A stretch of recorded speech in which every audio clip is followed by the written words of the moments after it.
भारत देश के इतिहास पर अगर हम नजर डालें तो हमें हमारे देश के कई पराक्रमी राजाओं और योद्धाओं की कहानी देखने को मिलती है। और भारत के अलग अलग हिस्सों में बहुत से राजाओं का राज था और इन राजाओं की शौर्य गाथा और साहस आज भी करोड़ों लोगों को प्रेरित करता है। मगर जो लोग नहीं जानते उन्हें हम बता दें कि भारत के इतिहास में सभी राजा पराक्रमी नहीं थे, बल्कि कुछ राजा ऐसे भी थे जिन्हें भारत इतिहास के सबसे अय्याश राजाओं की लिस्ट में सबसे ऊपर रखा जाता है। तो आज की ये वीडियो बहुत ही ज़्यादा खास होने वाली है, क्योंकि आज की इस वीडियो में हम आपको भारत के सबसे अय्याश राजाओं और उनकी अय्याशियों के बारे में बताने जा रहे हैं। तो इस वीडियो को एंड तक ज़रूर देखिएगा। और अगर आपने अब तक हमारे चैनल को सब्सक्राइब नहीं किया है तो जल्दी से हमारे चैनल को सब्सक्राइब करके पास में दिख रहे बेल आइकन को ऑन कर दीजिए, क्योंकि हम आप लोगों के लिए इसी तरह की कई सारी इंटरेस्टिंग वीडियोस लाते रहते हैं। तो चलिए फिर बिना आपका समय गवाए हमारी आज की इस वीडियो को शुरू कर। हमारी लिस्ट में नंबर 3 पर आते हैं मुगल बादशाह शाहजहां। जब जब दुनिया के 8 अजूबों में से एक ताजमहल का नाम लिया जाता है, तब तब उसे बनवाने वाले शाहजहां का भी जिक्र जरूर किया जाता है। ताजमहल को सच्चे प्यार की निशानी भी कहा जाता है, क्योंकि शाहजहां ने ताजमहल अपनी बेगम मुमताज महल की याद में बनवाया था। मगर जो लोग नहीं जानते उन्हें हम बता दें कि मुमताज महल की मौत का कारण खुद शाहजहां ही थे, और वो भी भारत के सबसे अय्याश राजाओं में से एक थे। और असल में देखा जाए तो शाहजहां प्रेमी नहीं बल्कि ये एक सनकी था।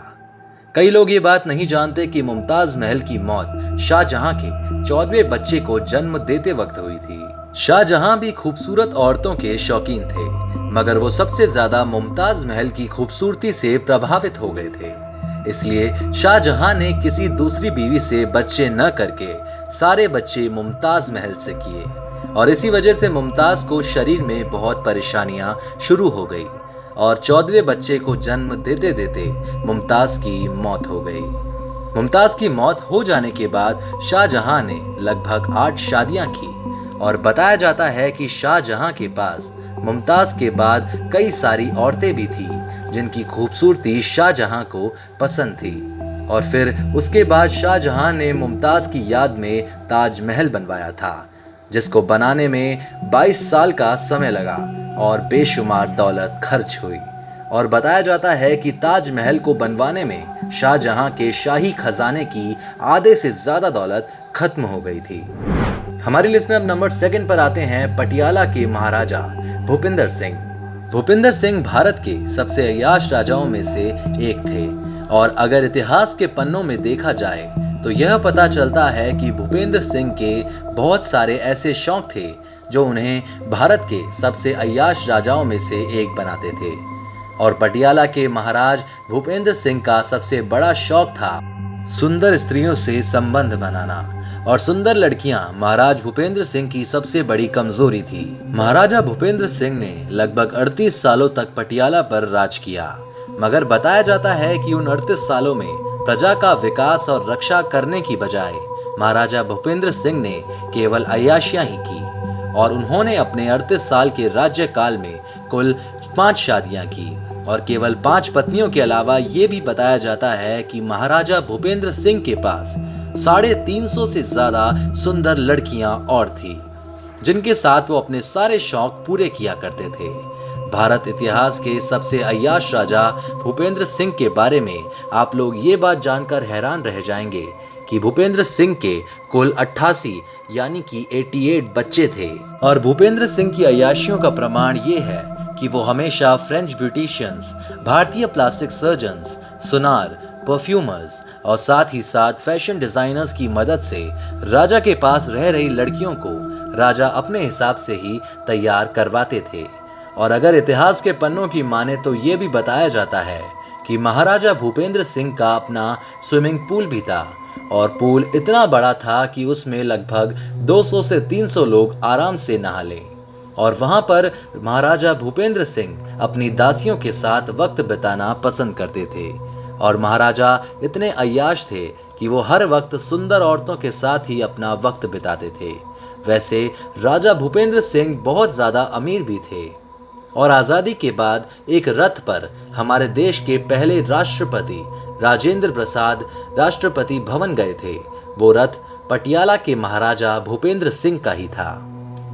हमारे लिस्ट अब नंबर फर्स्ट पर आते हैं हैदराबाद के निज़ाम मीर उस्मान अली खान। मीर उस्मान अली खान के पास बेशुमार दौलत थी और एक समय में मीर उस्मान अली खान को दुनिया के सबसे अमीर लोगों में से एक माना जाता था और बताया जाता है कि उनके पास इतनी दौलत थी कि वो 184 कैरेट हीरे का इस्तेमाल अपने टेबल पर पेपर वेट के लिए करते थे और ये डायमंड काफ़ी बड़ा था, लगभग एक ऑस्ट्रिच के अंडे जितना बड़ा। और निज़ाम को भी भारत के सबसे अय्याश राजाओं में से एक बताया जाता था क्योंकि वो करोड़ों रुपए की दौलत पानी की तरह बहाता था। आप लोग ये बात जानकर हैरान रह जाएंगे कि निज़ाम की भी लगभग 3 दर्जन से आसपास औलादें थी। निज़ाम के पास 14,700 कर्मचारी थे और उसके साथ साथ 3,000 अरबी बॉडीगार्ड भी थे। अब आप इनकी अमीरी और इनके शौक से इनकी अय्याशियों का अंदाज़ा लगा सकते हैं। तो फ्रेंड्स, ये थे भारत इतिहास के सबसे अय्याश राजा जिन्होंने अपने शाही खजाने और दौलत को पानी की तरह बहाया। और ये राजा सुंदर लड़कियों के साथ मदिरा पीने के भी बहुत शौकीन थे। तो फ्रेंड्स, आपको भारत के सबसे अय्याश राजाओं से रिलेटेड ये वीडियो कैसी लगी हमें कमेंट करके ज़रूर बताएं और आप हमें सजेशंस भी दे सकते हैं कि हमें अगली वीडियो किस टॉपिक पर बनानी चाहिए। तो अपने वैल्यूएबल फीडबैक ज़रूर दीजिएगा और अगर आपने अब तक हमारे चैनल को सब्सक्राइब नहीं किया है तो हमारे चैनल को भी सब्सक्राइब कीजिए और पास में दिख रहे बेल आइकन को भी ऑन कर दीजिए ताकि हमारी इसी तरह की इंटरेस्टिंग वीडियोस की नोटिफिकेशन आपको सबसे पहले मिल जाए। तो फिर मिलते हैं एक और नई वीडियो के साथ और इस वीडियो को एंड तक देखने के लिए थैंक यू सो मच।